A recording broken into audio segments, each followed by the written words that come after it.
Hello guys, কি অবস্থা? আমি রিক এবং আজকে আমি শেয়ার করব আমার চাইল্ডহুড স্টোরি। সো বেসিক্যালি যেটা হচ্ছে, ছোটবেলা থেকেই আমি একটু মানে দেবের ফ্যান ছিলাম।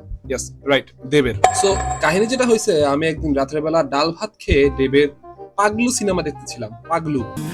একবার আই লাভ ইউ বলো না প্লিজ। তখন তো বললাম আরেকবার বলো না, এরকম করছো কেন? I love you.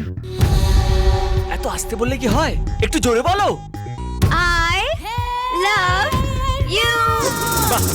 এইটা আমি শোনার পর মানে বায়া আমি তো পুরো স্কুলে যায় কাল কি ট্রাই মারতে হবে আসলে কি আমার এই কথাটা বলার সাহস ছিল না। তো আমি দেবের একটা সিনেমায় এক পার্টে দেখছি দেব কোয়েলকে চোখ টিপ মারে।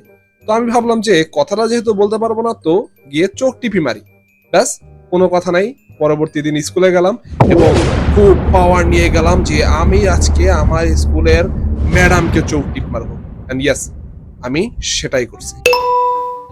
এবং এইটা দেখার পর ম্যাডাম আমার উপরে চেইতা মেইতা বলতাছে, তোমার সাহস তো কম না, তুমি আমাকে চোখ টিপ মারো। এগুলো শিখছো কোথা থেকে? কালকেই তুমি তোমার গার্জিয়ান নিয়ে আসবা। ম্যাডামের কথা শুনে লিটারালি আমার হাগু চলে আসছে। মানে আমি এরকমের ভয় আমার জিন্দেগিতেও পাইনি। তবুও যাই হোক, দিনগুলো অনেক মেমোরেবল ছিল।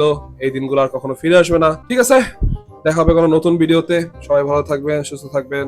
আসসালামু আলাইকুম।